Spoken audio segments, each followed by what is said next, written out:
Assalamualaikum warahmatullahi wabarakatuh. Sahabatku dunia dan akhirat yang sama dirahmati dan dimuliakan oleh Allah Subhanahu wa ta'ala. Segala puji bagi Allah, salawat dan salam untuk baginda kita Nabi besar Muhammad sallallahu alaihi wasallam. Hari ini kita berjumpa lagi dalam kajian seputar puasa atau yang biasa kita singkat dengan sepupu. Pada kesempatan kali ini Ujai akan menyampaikan sesuatu yang sedang ramai diperbincangkan, khususnya di media sosial. Apakah gerangan? Yaitu tentang satu video dari salah satu stasiun televisi berupa berita yang diupload. Apakah gerangan isi berita itu? Yakni tentang seorang pedagang kaki lima yang digerebek dan kemudian mendapatkan simpatik oleh masyarakat atau dalam hal ini netizen. Nah, yang menjadi persoalan adalah bahwa yang digerebek tersebut berjualannya di siang hari bulan suci Ramadan. Nah, pertanyaannya, lalu apa salah berjualan di tengah bulan suci Ramadan di siang hari? Para sahabatku yang sama dirahmati dan dimuliakan oleh Allah, kita harus luruskan dulu niat kita semua untuk berbicara tentang hukum, bukan berbicara apa dan siapa. Kita tetap berbicara dengan koridor hukum. Sekali lagi saya tekankan, kita berbicara tentang koridor hukum. Hukum mana yang dimaksud? Sudah barang tentu dalam kapasitas saya sebagai da'i, maka berbicara hukum yang ada di dalam ajaran agama Islam. Lalu bagaimana hukumnya sih? Sebetulnya berdagang di siang hari bulan suci Ramadan, apakah diperkenankan ataukah justru dilarang dalam agama? Maka terlepas daripada di mana tempatnya berjualan tersebut, secara umum berjualan di siang hari bulan suci Ramadan itu diharamkan di dalam ajaran agama kita. Loh, kenapa sedemikian rupa ulama-ulama kita menyampaikan ini? Salah satunya di dalam kitab I'anatul Talibin juz yang ketiga halaman 29 sampai dengan 30 cetakan Darul Fikr.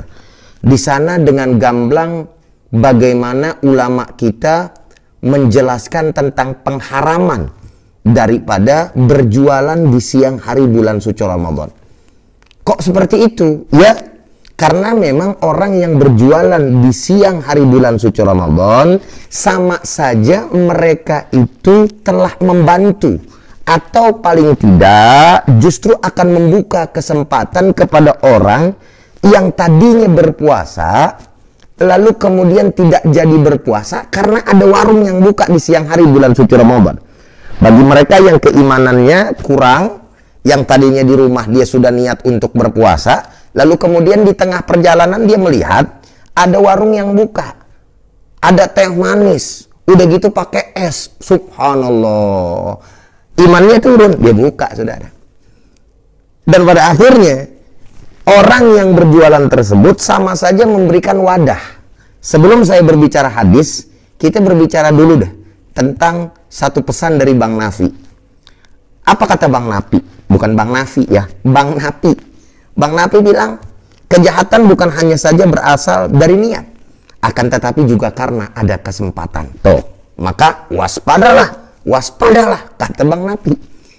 Kok Bang Nafi dibawa-bawa Ustadz? Yuk sama kita lihat.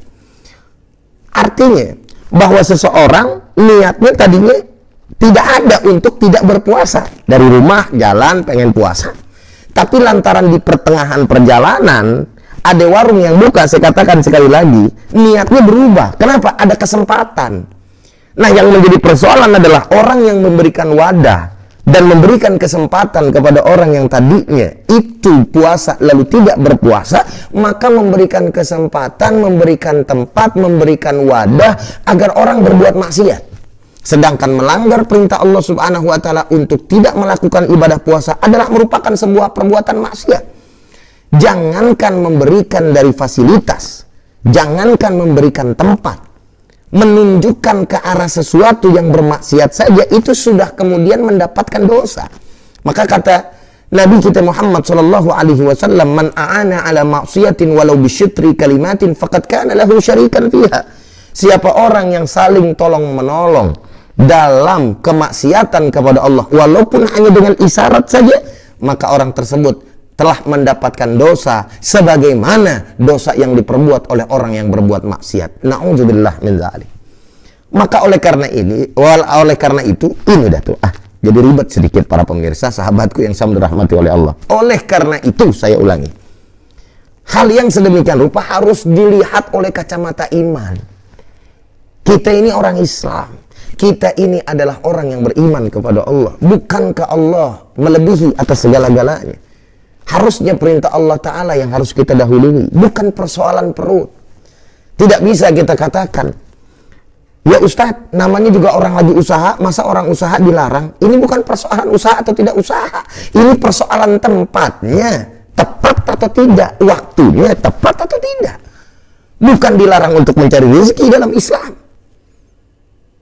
Akankah kita melakukan perbuatan maksiat dengan alasan yang seakan-akan ibadah?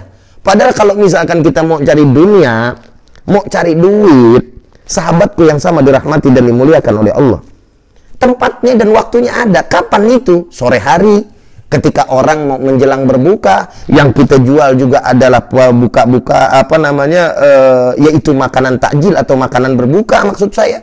Dan itu halalan thayyibah. Persoalannya mau apa tidak diri kita untuk menjalankan apa yang memang diperintahkan oleh agama, tidak melanggar apa yang diperintahkan oleh agama. Bukan pada persoalan kesian dia orang tua, kesian ini segala macam orang nggak punya. Ya, saya tahu itu. Tapi persoalannya yang salah tidak bisa dikatakan benar, yang benar juga tidak bisa dikatakan salah. Ini kita berbicara tentang koridor hukum, termasuk saya pribadi. Walaupun saya yang berbicara, saya juga punya salah. Ketika saya punya salah, maka saya pun salah secara koridor hukum. Kalau memang di mata hukum Islam adalah salah. Ketika saya benar, maka saya pun benar. Kalau menurut Al-Quran dan Sunnah serta agama kita adalah benar. Bukan berarti saya kemudian yang menasehati, lalu saya kemudian yang membahas tentang persoalan ini, saya adalah manusia paling benar. Tidak, demi Allah. Saya bisa mulia, antum semua bisa mulia karena aib-aib kita ditutup oleh Allah Subhanahu wa Ta'ala. Sahabatku yang sama dirahmati dan dimuliakan oleh Allah, mudah-mudahan dari video yang singkat ini bisa menjadi renungan buat kita semua. Kalau kembalinya kepada Allah, kalau memikirkannya tentang agama Allah, kalau iman kita yang kemudian memenuhi panggilan Allah Subhanahu wa Ta'ala, maka insya Allah kita akan menuruti apa yang diperintahkan di dalam ajaran agama kita. Kita akan berjumpa lagi dan bertemu dengan video-video yang lainnya. Dan mudah-mudahan bermanfaat buat kita. Sekali lagi Ujai sampaikan dan meminta kepada antum ridha dan izinnya. Kalau video-video yang saya sampaikan ini bermanfaat, jangan lupa untuk like dan subscribe video saya. Serta berikan komentar yang membangun, yang memberikan hal-hal bermanfaat agar terciptanya dakwah yang berkualitas. Sekali lagi, saya Ujai. Assalamualaikum warahmatullahi wabarakatuh.